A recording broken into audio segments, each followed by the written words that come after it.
happened to my family. But I could see, Sister Ray.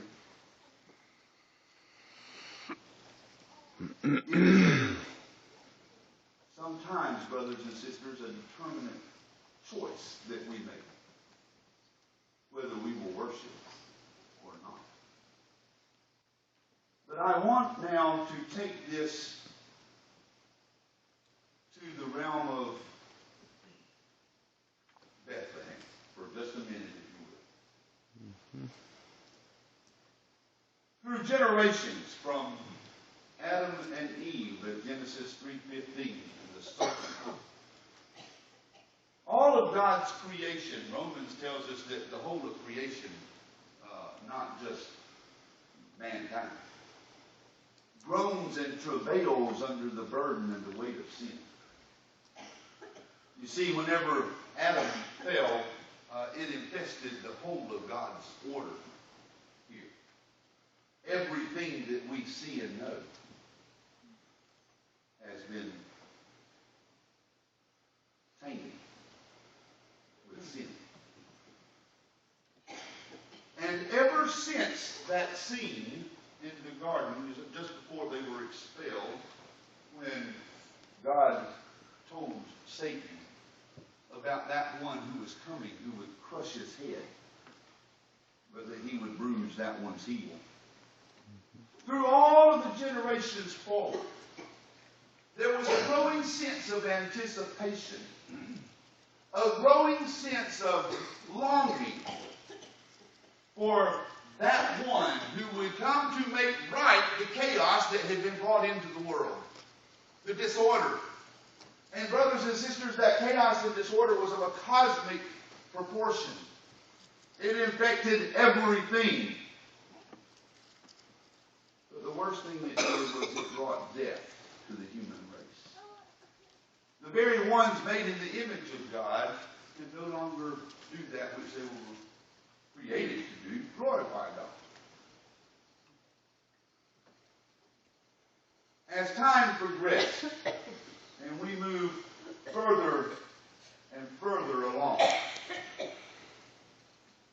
as Israel sank time and time and time again into sin, idolatry. By the time of the several hundred years prior to the birth of Christ, which was probably around 4 BC, by the time of about 300, 350 years before that, the times were about as dark as you could get. Particularly for the nation of Israel. It can be said worldwide.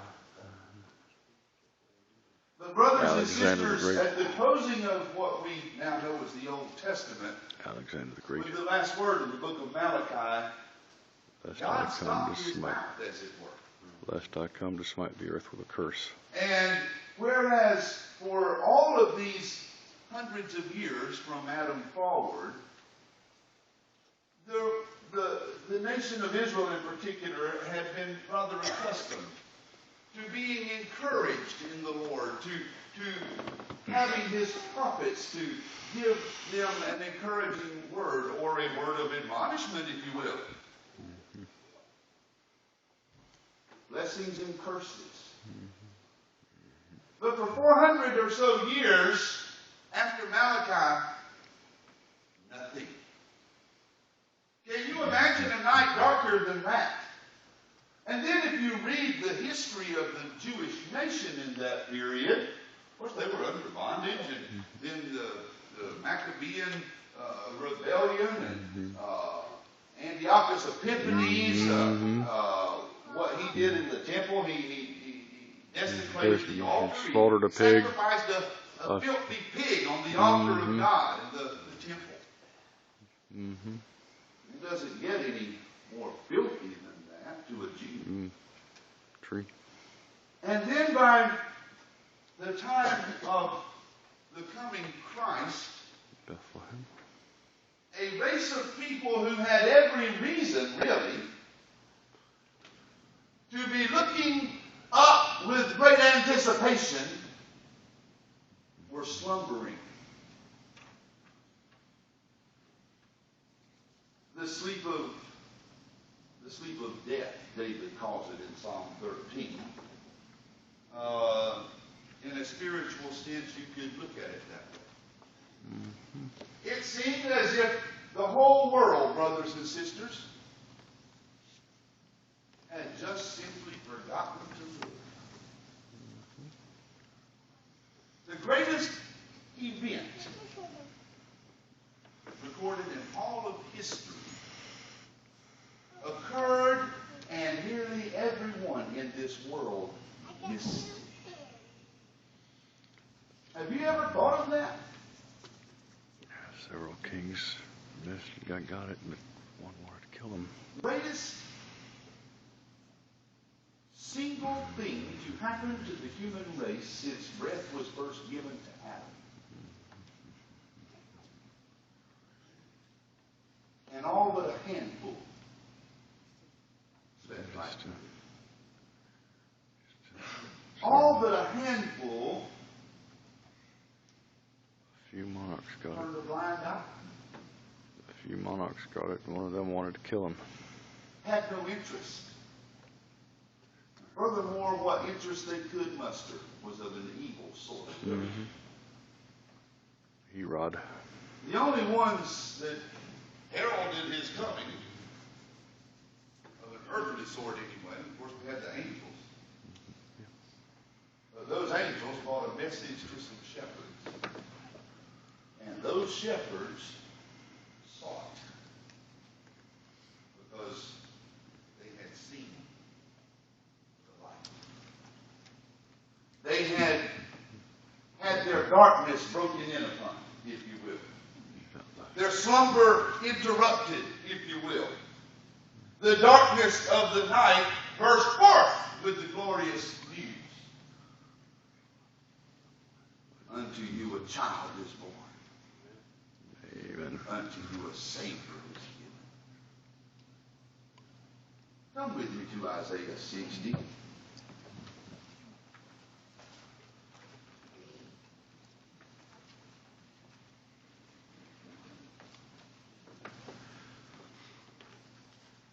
This is one of my favorite passages in all of the Old Testament. I preached from this passage last Christmas, but that entire sermon was from this passage, not this one.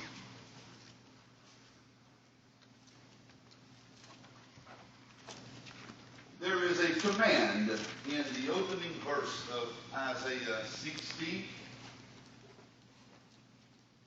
It is not a suggestion. It is not something that is given us as an option. It's imperative. An imperative, for those of you who are grammatical scholars, an imperative is if I say, Russell, shut the door. Have I given you an option? No.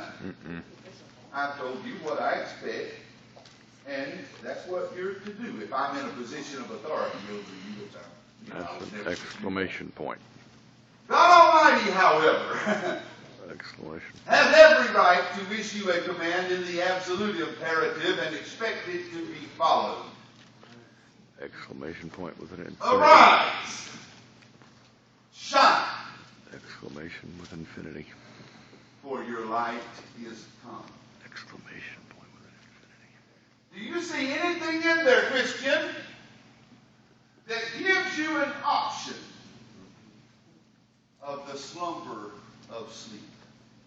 Nay. Of staying in the darkness. Of choosing darkness rather than light. See, that's what men do.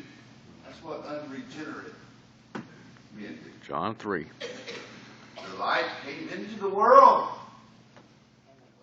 and men loved darkness rather than light. See, the unregenerate world, the lost, that darkness is still their dwelling place. Not yours if you're a child of God this morning. That's not the place of your abode. It is not the place of your comfort. It is not the place of your expectation, even. You see, God has called and saved you with a heavenly call. You have been given a heavenly hope. And brothers and sisters, that's a glorious thing. There's no darkness in that. Do you remember what we learned in Revelation 21? Those of you who come on Sunday night? There is no need of the light of the sun by day, nor the moon by night, for the Lamb of Christ God is the is the light. light of all eternity. And so, brothers and sisters, in the darkest night, in the most dreadful time, in the weakest moment, your commandment is rise and shine. Your light has come.